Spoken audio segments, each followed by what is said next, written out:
A very sweet good morning all of you. How are you? I hope you all are fine.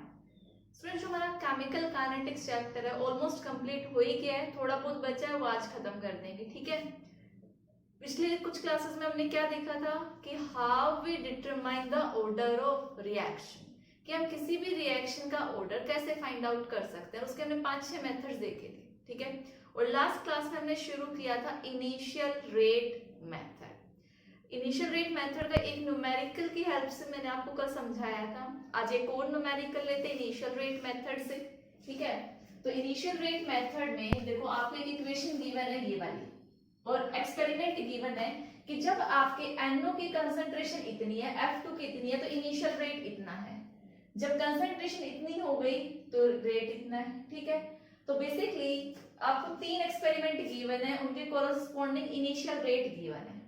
तो भाई आप क्या करो, उनके कोरस्पॉन्डिंग देखो, अगर मैं रेट ला लिखना चाहूं इस रिएक्शन का, तो मेरा रेट ला क्या आएगा, ठीक है। यहाँ पे मैं कर रही हूँ सॉल्यूशन। तो अकॉर्डिंग टू दिस रेट, मैं आर लिख दूं, रेट को आर क्या होगा इज इक्वल टू के NO की कंसेंट्रेशन, NO2 की कंसेंट्रेशन अल्फा, ठीक है, और F की कंसेंट्रेशन, F2 की कंसेंट्रेशन बीटा। मुझे फाइंड आउट करना है ये अल्फा और बीटा क्या होंगे, ठीक है। तो इक्वेशन में आपसे पूछा गया what is the order, find out करना है ऑर्डर क्या होगा। अगर आपका रेट ला में अल्फा प्लस बीटा की वैल्यू आ जाए तो वो क्या आ जाएगी, ऑर्डर की वैल्यू आ जाएगी। तो आपके पास 3 एक्सपेरिमेंट है, 3 एक्सपेरिमेंट से आप 3 इक्वेशन निकाल सकते हो कि भाई ये वाली इक्वेशन लगा के कि रेट किसके बराबर है, 6 इंटू 10 की पावर -3 इज इक्वल टू के। NO की कंसंट्रेशन कितनी है, 0.2 की पावर अल्फा, F2 की कंसंट्रेशन 0.05 की power beta. Similarly second equation use करो, हमने इक्वेशन नंबर 1 मान लिया। इक्वेशन 2 क्या होगा, हमारा रेट कितना है 1.2 इंटू 10 की पावर -2 के।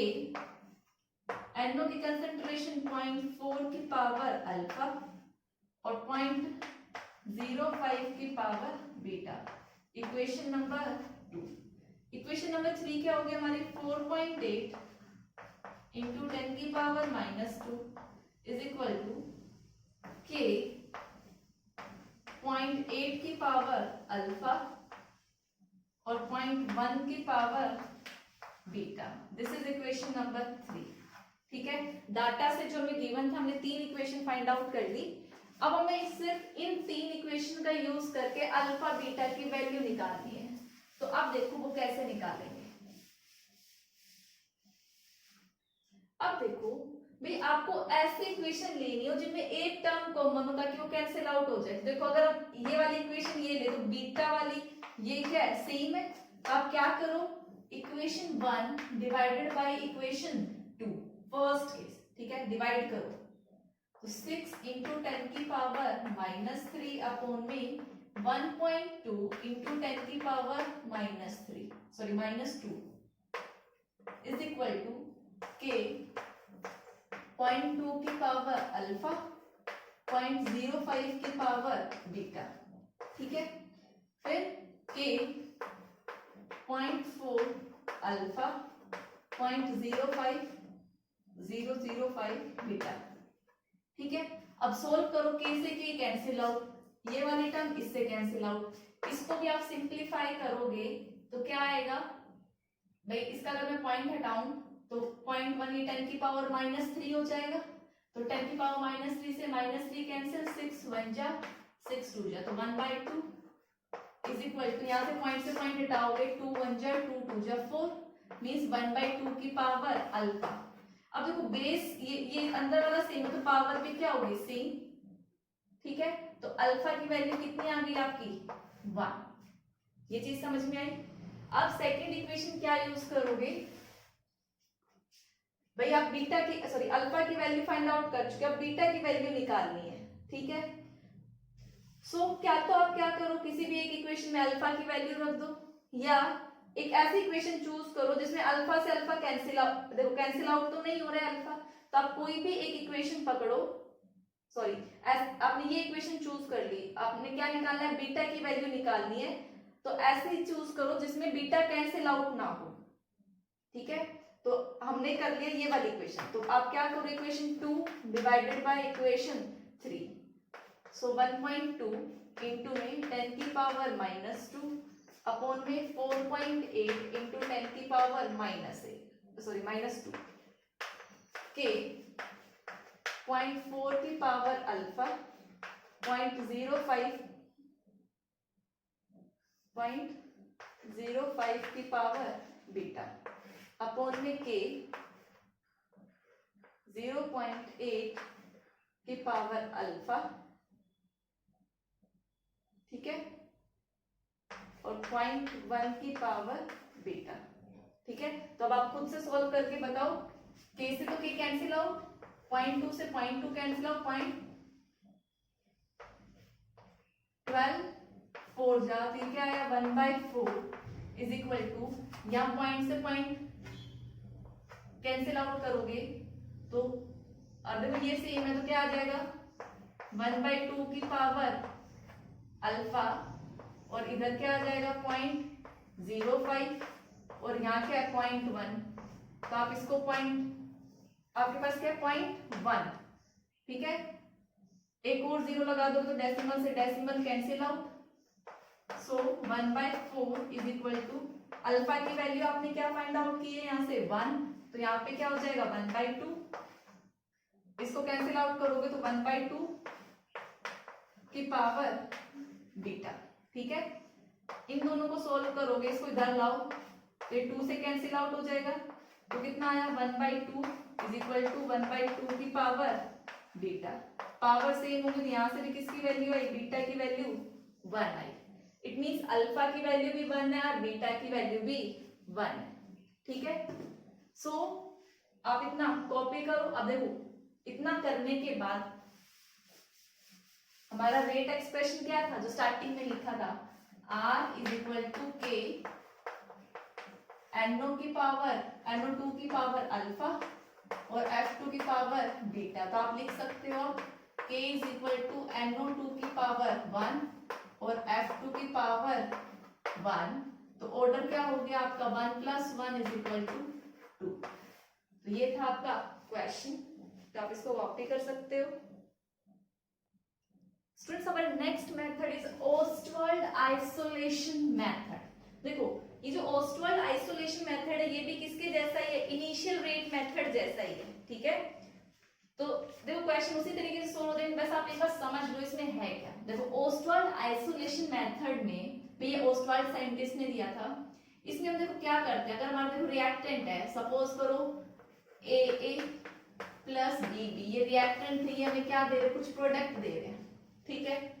तो देखो हमें तो ऑर्डर फाइंड आउट करना है, तो देखो तरीका है, नेक्स्ट मेथड है, तो देखो इसके अकॉर्डिंग रेट क्या होगा हमारा, अगर मैं रेट लॉ लिखना चाहूँ तो A की पावर अल्फा, भाई हम A तो नहीं लिख सकते, ठीक है, ये तो एक्सपेरिमेंटली डिटरमाइन होगा कि अल्फा की पावर क्या होगी और यहाँ पे B बीटा की पावर क्या होगी। तो ये लो क्या बोलता है, देखो अब यहाँ पे रेट इन दोनों की कंसंट्रेशन पे डिपेंड कर रहा है, तो ये बोलता है कि हम जो रिएक्टेंट है उनमें से एक रिएक्टेंट को क्या ले ले, एक्सेस ले ले, ठीक है। सपोज करो केस यहाँ पे लेते हैं हम, केस मतलब फर्स्ट टाइम में हमने क्या किया, जो B है वो हमने क्या ले लिया, एक्सेस में ले लिया, बहुत ज्यादा क्वांटिटी में ले लिया, ठीक है, जैसे बहुत ज्यादा वॉल्यूम में। तो भाई अगर उसमें से थोड़ा बहुत अगर चेंज भी आ गया तो कुछ फर्क पड़ेगा, नहीं पड़ेगा। तो इट मींस जो चीज एक्सेस में हो जाती है उसकी कंसंट्रेशन क्या हो जाती है, उसकी कंसंट्रेशन कांस्टेंट हो जाती है, चेंज नहीं होती, तो उसके रेस्पेक्ट में ऑर्डर भी क्या होगा, देखो वो कंसंट्रेशन क्या होगी, कांस्टेंट, ठीक है।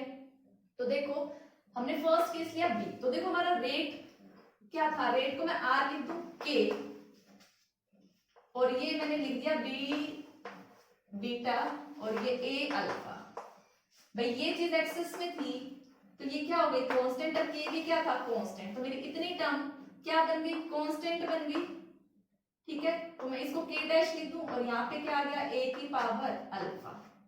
यही चीज मैंने दो कंसंट्रेशन के साथ परफॉर्म करी कि भाई एक बार मैंने A की कंसंट्रेशन अलग ली और एक बार A की कंसंट्रेशन अलग ली, तो मैं इसको R1 दे दूं और इसको A1 अल्फा। सिमिलरली मैं क्या करूं, R2 इज इक्वल टू, भाई रेट कांस्टेंट तो उतना ही रहना है और ये मतलब ये वाली चीज तो फिक्स रहनी है। मैंने दूसरी कंसंट्रेशन ले ली A2 की पावर अल्फा। दो इक्वेशन हो गई, दोनों को क्या कर दो, डिवाइड कर दो। ठीक है, डिवाइड करोगे तो K1 से K1 क्या हो गया, कैंसिल आउट। आपको रेट भी मालूम होंगे, आपको A1 A2 भी मालूम होगा, तो आप इसको कॉमन तरीके से कैसे लिख सकते हो कि R1, इसको कॉमन लिखना चाहूं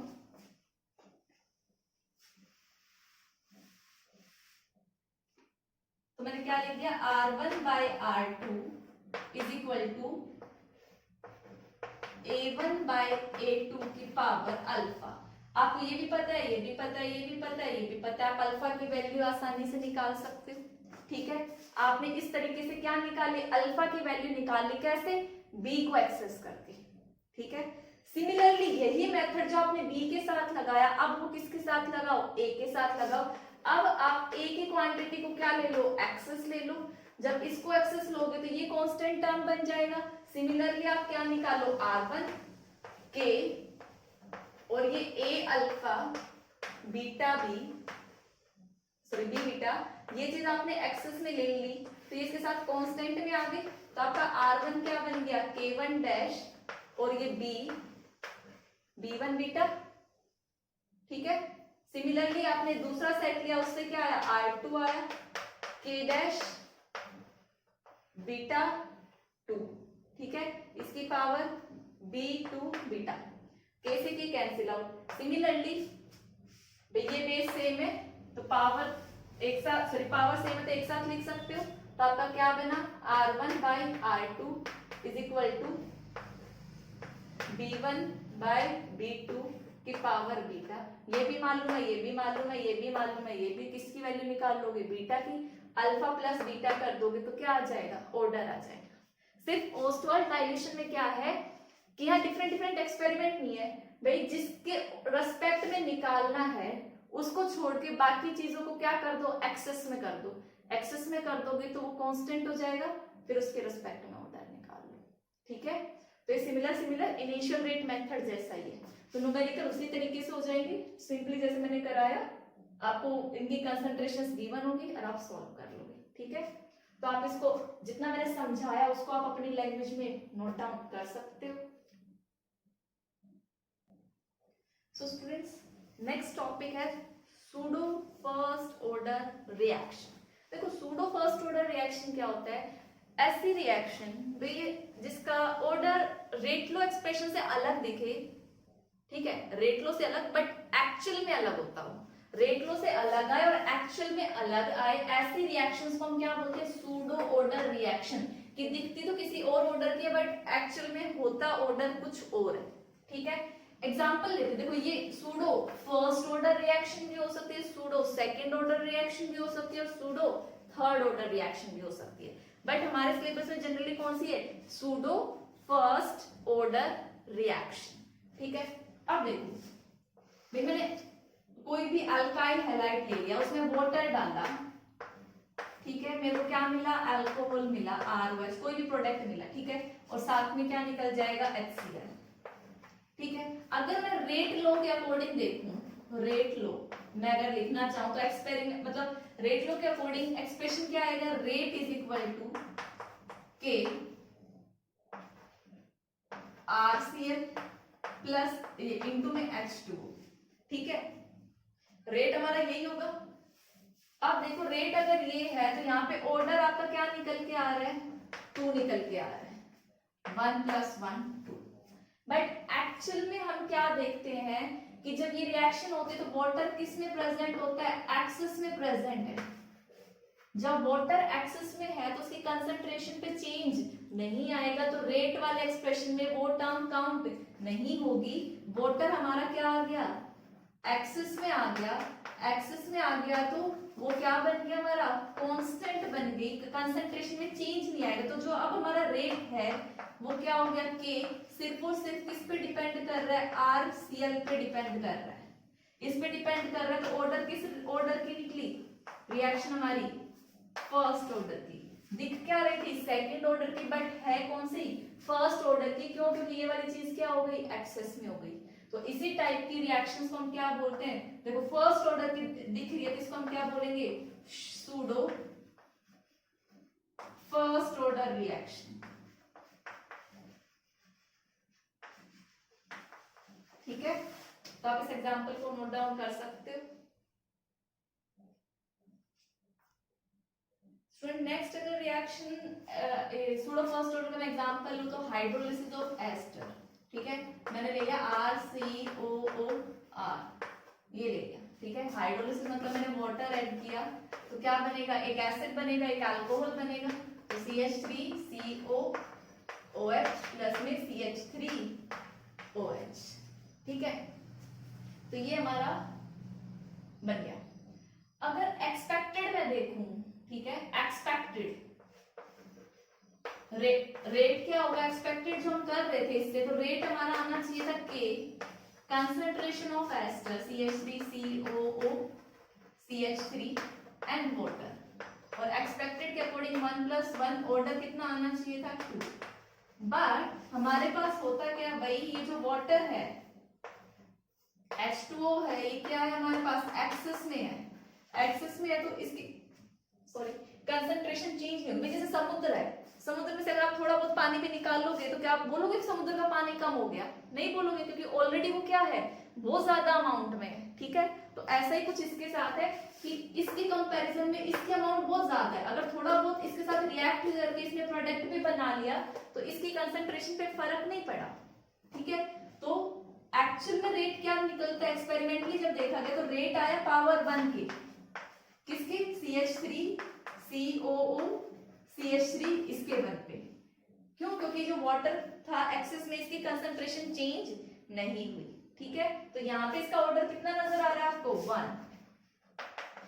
तो इसको हम क्या बोलेंगे, सूडो फर्स्ट ऑर्डर रिएक्शन। आपको एग्जांपल याद रखना है, एग्जाम में आएगा what do you mean by pseudo first order reaction, वो डेफिनेशन लिखनी है, और एक एग्जांपल पूछ लेंगे hydrolysis of ester, best example है। ठीक है, अब देखो सूडो सेकंड ऑर्डर क्या है, उसका मैं मतलब समझा देती हूँ आपको एक जनरल एग्जांपल लेके। सपोज करिए आपके पास ये रिएक्शन थी A2 + B, ठीक है, gives twice of AB। ठीक है, भाई ये रिएक्शन थी, तो एक्सपेक्टेड रेट ऐसे ले लो, रुको अब सही है। ठीक है, एक्सपेक्टेड रेट क्या होना चाहिए था, is equal to K, A की पावर 2 और B की पावर 1। तो यहां से देखो ऑर्डर कितना आ रहा था हमारा, 3 आ रहा था, बट ये चीज हमने क्या कर दी, एक्सेस में कर दी। अब अगर B2 एक्सेस में है तो ये क्या बन गई, कांस्टेंट बन गई, से रेट में कंट्रीब्यूट नहीं करेगी, वेरी नहीं करेगी इसकी कंसंट्रेशन। तो रेट हमारा क्या बन गया, rate is equal to K, A की पावर 2। तो यहाँ पे ऑर्डर कितना आ रहा है हमारा, 2 आ रहा है, तो इसको हम क्या बोल देंगे, ये किस टाइप की है, ये सूडो सेकंड ऑर्डर रिएक्शन है, सूडो सेकंड ऑर्डर रिएक्शन। ठीक है, similarly pseudo third order, but आपके सिलेबस में सूडो फर्स्ट ऑर्डर रिएक्शन। ठीक है, तो ये बात हुई हमारी सूडो रिएक्शंस की, तो आप इनको कॉपी कर सकते हो। सो स्टूडेंट्स देखो यहाँ पे हमारा चैप्टर क्या होता है, फिनिश होता है। ठीक है, हमने साथ साथ न्यूमेरिकल्स की भी प्रैक्टिस की है, मैंने आपको असाइनमेंट भी दे दिया, आपने अच्छे से वो भी कर लिया। ठीक है, तो देखो जो बाद का पोर्शन बच गया, जो हमने पहले ऑलरेडी कर चुके हैं, अब वो पोर्शन क्या हो गया, सीबीएसई ने एलिमिनेट कर दिया है। कौन सा, जो आप वेरिएशन ऑफ टेम्परेचर देखते थे, आर्हेनियस इक्वेशन, कोलिजन थियरी, या फिर आप बोल सकते हो रोल ऑफ कैटलिस्ट, ये कुछ टॉपिक्स थे बाद वाले, वो क्या हो गए हैं, एलिमिनेट हो गए। तो इसलिए अब वो नहीं करेंगे। अर्लियर क्लासेस में जो पहले एक बार कराया था उसमें वो हम कंप्लीट कर चुके हैं। ठीक है, तो अगर किसी को रिवाइज करना है तो कर सकते हैं, बट अभी इस ईयर बोर्ड एग्जाम्स के लिए हमारा टॉपिक खत्म हो चुका है। ठीक है, काफी इजी टॉपिक था, जिसने न्यूमेरिकल्स की प्रैक्टिस की होगी उसमें उसके 0 मार्क्स, मतलब कोई भी मार्क्स कटने के चांसेस ही नहीं है। ठीक है, एरर 0 रहेगी आपकी। कोई बस थोड़ी बहुत मिस्टेक कहाँ हो सकती है, पॉइंट्स में काफी बच्चे मिस्टेक कर देते हैं कैलकुलेशन में, ठीक है। तो आपको जस्ट बस आपकी कैलकुलेशन पे ध्यान देना है, ठीक है। अगर चैप्टर का मैं ओवरव्यू देखूं तो स्टार्टिंग में देखो क्या क्या पूछा गया था। हमने देखा था रेट क्या होता है, रेट के बाद रेट की यूनिट काफी इंपॉर्टेंट थी, ठीक है। रेट फिर हमने क्या बताया था, एवरेज रेट फाइंड आउट कर सकते हैं, एक इंस्टेंटेनियस रेट, ठीक है। दो टाइप के रेट्स पढ़े थे वहीं पे। फिर हमने ऑर्डर डिस्कस किया था, ठीक है। ऑर्डर के बाद हमने क्या देखा था, मोलिकुलैरिटी भी देखी थी, what do you mean by molecularity, तो डिफरेंस आता है। फिर रेट लो देखा था, लॉ ऑफ मास एक्शन देखा था और रेट लो देखा था, ठीक है। वो वाली चीज भी इंपॉर्टेंट है, डेफिनेशन में रेट लॉ पूछ सकते हैं, ठीक है। तो और उसके बाद फिर हमने क्या देखा कि इंटीग्रेटेड रेट इक्वेशंस, ठीक है। इंटीग्रेटेड रेट इक्वेशन के लिए हमने जीरो ऑर्डर और फर्स्ट ऑर्डर रिएक्शन पे देखे, उसके डिफरेंट डिफरेंट टाइप्स के ग्राफ्स देखे, ग्राफ से भी क्वेश्चन बन सकता है, ठीक है। और एक चीज और इम्पोर्टेंट, रेट कांस्टेंट के से, इसकी यूनिट्स से, किसकी किस ऑर्डर के लिए यूनिट्स क्या होंगी, 1 मार्क का क्वेश्चन हर ईयर पूछा जाता है, ठीक है। इसके बाद हमने देखा कि आप एक्सपेरिमेंटली ऑर्डर को कैसे फाइंड आउट कर सकते हो, उसके लिए 4-5 मेथड देखे, ग्राफिकल मेथड देखा, हाफ लाइफ मेथड देखा, हिट एंड ट्रायल मेथड देखा, इनिशियल रेट मेथड देखा और ऑस्टवर्ड डायल्यूशन ला देखा, ठीक है। तो ये वाली चीजें खत्म करी और लास्ट में हमने खत्म किया अपना सूडो फर्स्ट ऑर्डर रिएक्शन के साथ, ठीक है। तो ये टॉपिक्स थे हमारे जो इस ईयर इंक्लूड थे, आपको इन्हीं सब की प्रैक्टिस करनी है, जो भी बुक हो उससे, ठीक है। आप एनसीईआरटी तो सारे क्वेश्चन करने ही हैं आपको, कोई भी नहीं छोड़ना, ठीक है। तो that's all for today's lecture, thank you and have a nice